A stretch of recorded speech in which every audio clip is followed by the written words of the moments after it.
Hi there, my name is Kay Moon and I am a Western astrologer and twin flame channel. And this is a video for the Sagittarius Full Moon.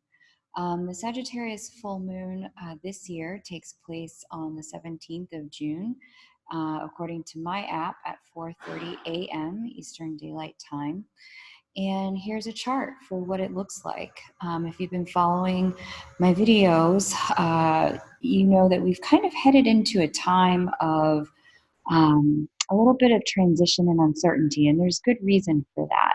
We've just entered into the eclipse window for 2019, and this is the first major opening of the eclipse window in Capricorn and Cancer. We've had a taste of some of those eclipses at this point, but now we're really kind of getting off the ground with those eclipses. So you can see here Cancer, right here with the North Node, Mercury and Mars.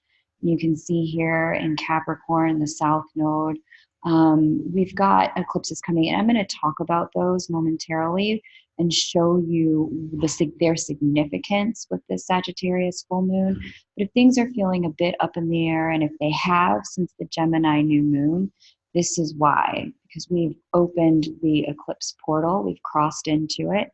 And you can see both with the Gemini new moon and the Sagittarius full moon, we've got strong air elements and strong mutability and strong cardinality, very little fixed, very little earth. So things that were previously stable, predictable, things that were sustainable, that we could count on, these things are now coming, they're untethered, so that as the eclipses come through, we're able to have those things begin to shift in our lives for the better. So let's get into what that looks like for the Sagittarius full moon.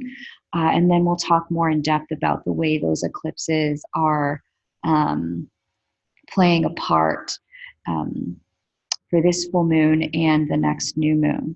So this full moon kind of sits here. You can see it here at 25 degrees Sagittarius. It almost sits conjunct Jupiter in Sagittarius. Not quite, but close enough where this square that's happening between Jupiter and Neptune, and it's been forming all year. It's exact this month. It's going to be exact again in September.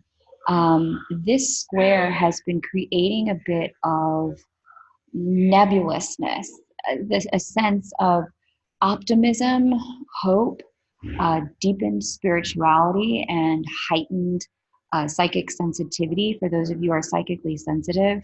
But it's also meant that on the flip side and in the shadow, this energy can be a bit self-deceptive, a little bit delusional, a little bit slippery, hard to pin down. To know for sure how this is playing out in your chart, you're going to want to get a reading from me, because there is one other opportunity, and this is going to be in effect all this month, throughout the summer, and it's going to peak again in September. So you want to know how this is, where that deception could be playing out in your chart. In this particular chart, we've got Jupiter here in the 7th house, and then we've got Neptune out here in the house of wish fulfillment, and sitting really close to the house of fame and honors. With a chart like this, if this was someone's actual chart, I would say that there's some level of over-optimism or potential self-deception kind of happening as it pertains to work and partnerships. And so this is the kind of chart for that person that I would say, hey, you know, if there are any contracts coming up, especially with Saturn retrograde, I want you to double check it, dot your I's, cross your T's. But you also want to make sure that any agreements between you and another person with this kind of energy are things that are thoroughly talked about and potentially left on the table for greater discussion as opposed to finalized once we move out of this energy. So again, to know where this is taking place in your chart, let's set up a time to do a reading. You can just email me at krysalismoon@gmail.com. The other reason why this energy is particularly interesting with this full moon is because the moon is illuminating it at this period of time. The full moon is exposing where the deception is, where the self-deception is, where the confusion is, if this energy has been playing out in the shadow for you. So with that, you're also going to get illumination and exposure on things that are happening here in Capricorn. So I've been talking about this Capricorn configuration all year with Pholus, the South Node, Saturn, Pluto, and Chariklo. This configuration is a bit of a karmic reconstruction and cosmic intervention, if you will, whereby things that have challenged us in the area of work, that's Capricorn, work ethic, things that we want to build toward in order to support and nurture ourselves. Here's Cancer, exactly opposite Capricorn. These kind of things are up for conversation, question, discussion, revision, especially as we move into this eclipse window. Because with this North Node in Cancer, conjunct Mercury and Mars, opposite this energy here, the full moon is really kind of exposing and bringing to consciousness, that's Mercury, the direction, that's North Node, that we're motivated Mars to move in as it pertains to ways we need to be nurtured. And if there's reconstructions happening in the world of work, this is why.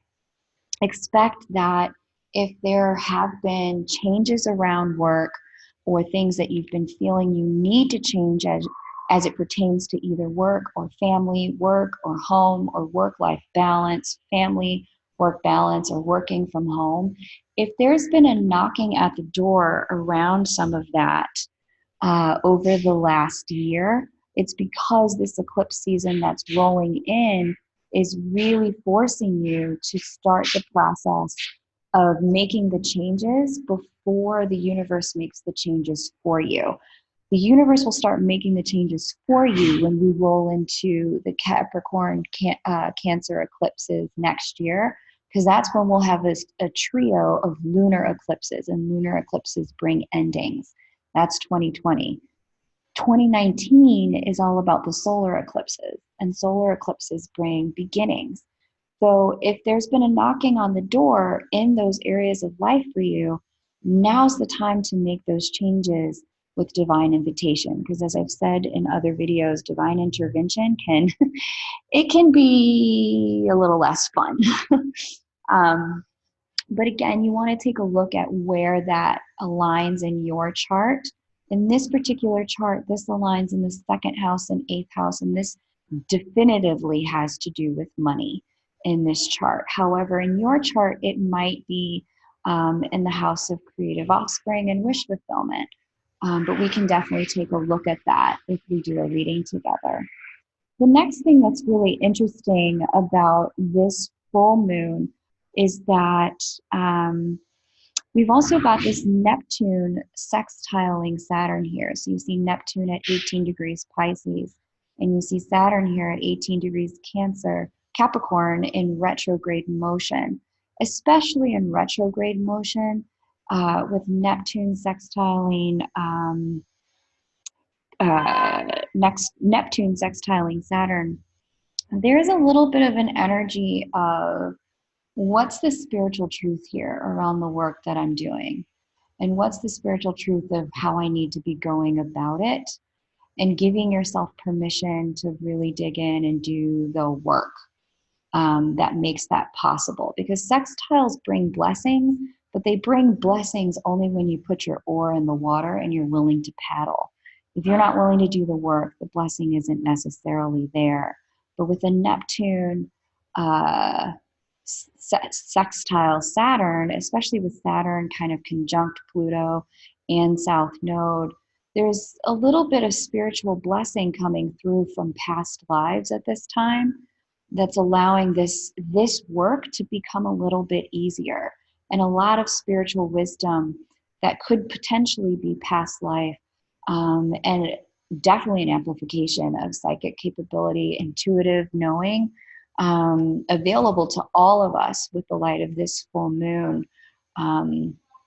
giving us the opportunity to really deepen what we know we're supposed to be doing at this time. This full moon really kind of shouts unignorable truths, especially because it's in Sagittarius. Sagittarius being about truth, goals, optimism, our higher ideals, but specifically the direction we definitely want to aim, that we know to be true for ourselves. We've also got Venus square Neptune with this full moon. That's so much fun. I really, with a Venus square Neptune energy, there is a level of tension between the day-to-day things we feel like we really want to be doing, ways we'd like to be enjoying our lives, and again, the things we spiritually know we need to be doing in order to evolve. The question here is, how do you find balance for yourself? How do you maintain your sense of anchoredness within yourself? Because the external anchors, they're not there at this time. Again, with all this strong air energy, the strong mutability, which is a flexible energy, the cardinality, which is all about starting things, to rely on a tethering or anchors from the outside, you will find yourself being a leaf blown in the wind at this time.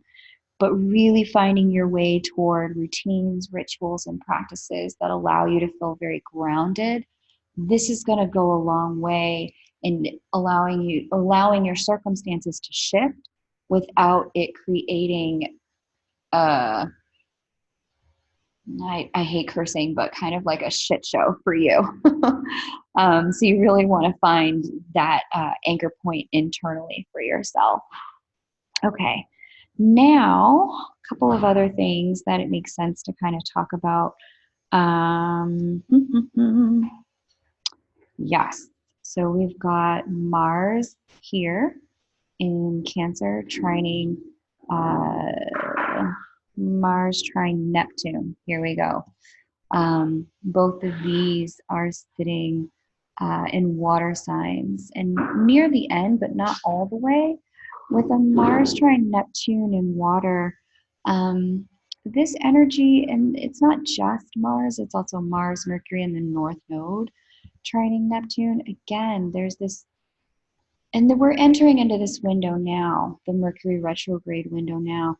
There's a bit of an echo, especially as Neptune is preparing to go retrograde. The Mercury retrograde window in Cancer is upon us. We're in the shadow of that now.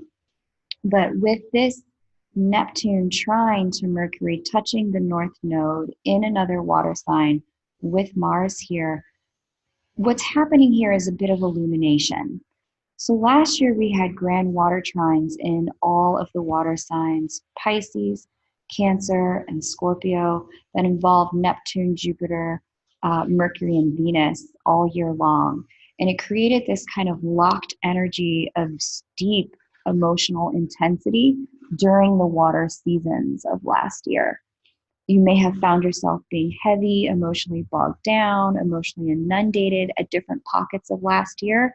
This is a continuation of that saga, but this particular year, because Mercury is going to go retrograde over the North Node here in Cancer, it already retrograded out here in Pisces at the start of the year, and at the end of the year, it'll retrograde in water sign Scorpio. Mercury, being consciousness and communication, is going to bring illumination to everything that happened last year. So that those of you who are very spiritually attuned and astute, you're going to find that you are unpacking spiritual gifts this year that got downloaded last year in those moments of heavy emotionality, heavy fogginess. Those spiritual gifts I've seen in some of my clients, that they are finding that they used to maybe just be able to, intuitively tap in emotionally, but now they're, friends and families, deceased relatives are now coming forward to have conversations with them as a channel. They're tuning into mediumship capabilities. These are people who perhaps were mediums and now they're moving into clairvoyant capability. You will see an amplification of emotional spiritual gifts as Mercury retrogrades through these water signs this year. And if you don't consider yourself that type of person, that's okay. What you'll find is that the pieces of last year that were emotionally quite confusing, as Mercury retrogrades through these water signs. So we're going to get that this June, the beginning of July. We're also going to get that in the fall when we move into Scorpio season. You'll find clarity for some of the things that were quite confusing to you last year. Okay. Let's take a quick look at these eclipse situations because it seems really important. I'm just getting nudged to show you guys that. So 1 second while I pull it up. And I'll leave the link to the table of eclipses for you so that you are able to track this on your own. So, share screen again. Here we go. I use, Susan Miller does a really great job on Astrology Zone of mapping the eclipse dates. So here we go. 2019. So here are all the eclipse dates for 2019. We had 2 already. Solar eclipse, 15 degrees Capricorn, lunar, 0 degrees Leo. But now this is the beginning of the Capricorn Cancer axis. So we had the Leo Aquarius axis all of 2017, 2018. Now in 2019 and 2020, we're going to step into the Capricorn and Cancer axis. So here again, solar eclipse is bringing gifts in. Solar eclipse in Capricorn in January. We had solar eclipse here in July in Cancer, and we have a solar eclipse December 25th in Capricorn. Then we also have this overlapping cycle of lunar eclipses on that axis. So we've got lunar eclipse here July 16th in Capricorn, bringing the beginning of certain endings in the area that we discussed. We've got lunar eclipse in January and in June in Cancer and then in Sagittarius. Then we've got another lunar eclipse here in Cancer before we move into the Sag-Gemini eclipse cycle. So with all of the solar eclipses being what's dominant here in 2019 in the Capricorn Cancer cycle, it makes more sense to heed the energy of the opening, to take advantage of the unsettled energy that came with the Gemini new moon and the Sagittarius full moon to create new beginnings, especially if it's already been on your mind, there are things you already want to do, invitations you've already received.